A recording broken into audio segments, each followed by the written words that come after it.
Cryptocurrencies promise financial freedom, but recent political changes in France have raised concerns about increased taxes and regulations. These developments could threaten privacy, innovation, and economic viability for crypto users, prompting dystopian fears about the future of the market. Today's episode is sponsored by Cake Wallet, where you can send, receive, and even exchange your crypto right from within the wallet. Cake Wallet is open source and non-custodial, so you control your own private keys, available today on iOS, macOS, Android, and Linux. And StealthEX, a privacy-centric crypto exchange which enables you to make crypto-to-crypto exchanges anonymously.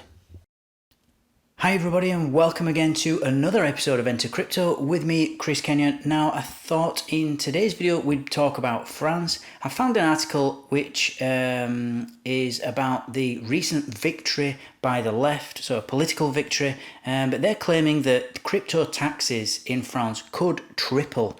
So I had to do a video about this article. As always, guys, let's just quickly read through it. We might not get through it all, but we'll see what we can learn, see what it's about, and then we'll comment after. So the results of the recent elections in France have raised concerns about the future of crypto taxation in the country. With the promise of tax reforms, crypto holders might see their tax advantages reduced. This raises questions about the stability and attractiveness of the French crypto market. France has traditionally adopted a relatively liberal approach to crypto taxation. Occasional gains from the sale of crypto assets are subject to a flat tax rate of 30%, while professional activities related to crypto are taxed up to 45% as non-commercial profits. However, political changes could lead to a revision of this legislation, and these levies could skyrocket. The Financial Act of 2019 introduced a specific provision in the French tax code. It addresses the taxation of gains derived by French tax-resident individuals from the occasional trading of crypto. This provision could be called into question if the new leaders decide to align with stricter European directives, such as the DAC 8 directive. Crypto investors are concerned about the possibility of France following the example of other European countries and imposing higher taxes and stricter market regulations. This could affect returns on existing investments, but also discourage new investors from participating in the French crypto market. Furthermore, the elections have highlighted the need for crypto holders to remain vigilant and informed about the constantly evolving tax laws. The General Directorate of Public Finances, or DGFIP, already has the ability to track crypto holdings.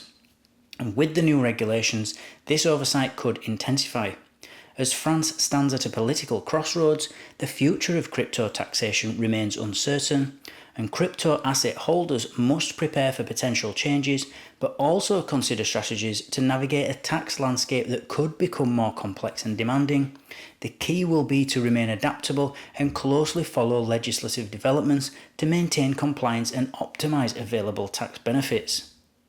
So, what can we say about this? I mean, these potential changes in crypto taxation and regulation in France, what they're trying to put forward here is basically has dystopian undertones, shall we say. There's a few points we're going to go through here. The first being increased surveillance and control. This enhanced oversight by this General Directorate of Public Finances in France could lead to a scenario where every single crypto transaction is meticulously monitored. This level of surveillance can be seen as an invasion of privacy, and in fact, as far as I'm concerned, it is reminiscent of a dystopian state where financial freedom is curtailed. They don't want us to be free. They don't want us to be able to transact how we want. They want their cut, even though they've provided zero value. If I'm doing anything in crypto, the government brings no value whatsoever, but somehow they've managed to. It's akin to extortion, basically. I have to pay them. Everybody has to pay them, but they give us no value in return. And if we don't promote ideas like MONERO, this is a fantastic cryptocurrency that focuses on privacy and putting privacy first, then, we're going to have this loss of anonymity, and the government's going to know everything about us. He's going to know what everything that we buy, everything that we sell, everything that we do, and it's a gateway to then knowing everywhere we are and when we leave the house, when we don't leave the house. It's dangerous. It's a really slippery slope. And it's one of the main reasons that the governments are trying to get rid of cash, because it takes away our, people don't realise actually how valuable cash is, in the sense that it's really your only way to transact anonymously. If you do a bank transfer or anything like that, or you make a purchase, it's all recorded, by the banks. And then obviously the government just asks the bank for the information and they hand it over. But when you do a cash transaction, when you loan your mate 200 quid or, you buy something off him, it's private. The government has no idea that it's happened. And so cash has a very unique value about it. Outside of it just being, having its monetary value of a £20 note, it's actually fungible, and the government can't tell when it's been, unless they've obviously got you on video camera handing somebody the money. If you do it in your home or something like that, they've no idea it's happened. And so cash is really, really important. And if they go through with this and we get these skyrocketing taxes in France on crypto gains, it's basically a form of economic control where the state is exerting excessive financial pressure on individuals, reducing our economic freedom and our mobility. And it goes without saying that there's going to be this disincentivization of innovation, and people are just not going to want to live here. If you're involved in crypto and government's going to tax you 70% or something ridiculous, you're just not going to live here.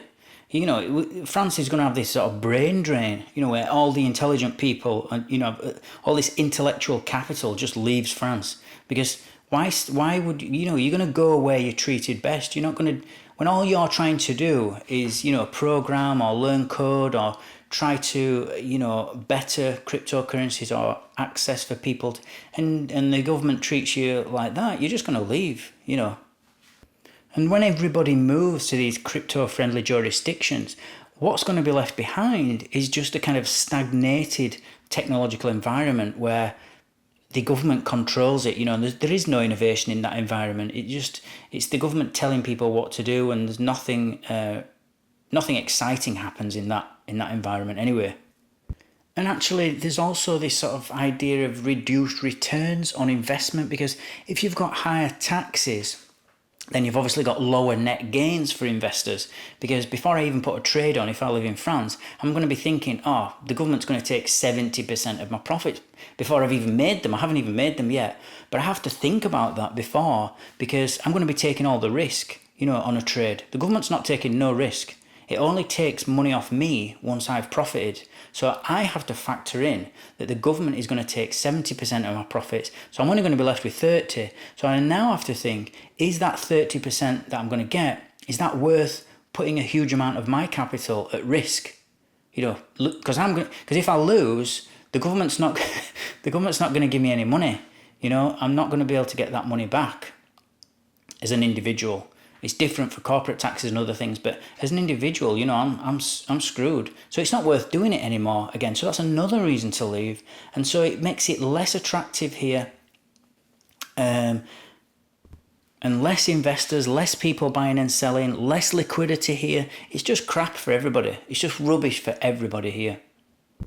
And the worst thing about this is kind of it will be forced compliance. So this sort of need to comply with an increasingly complex regulations and tax rules will force crypto users to conform to state mandates, and it's affecting your ability basically to operate independently, be able to do what you want, spend what you want, earn what you want. I don't think anyone's totally against paying tax, but for it to be 30% or 40% now, and then say we're going to make it 70 or 80%, that's just ridiculous. You might as well criminalise it. You might as well just say, you might as well just not bother. And just say it's not allowed. Just ban it, because you're making it so ridiculously difficult that no one's going to want to do it. So that's today's article for you guys. Let me know what you think in the comments box below. Don't forget to like, subscribe, and click on that notifications bell so that you don't miss out on any future updates. I'll see you all tomorrow. Take care.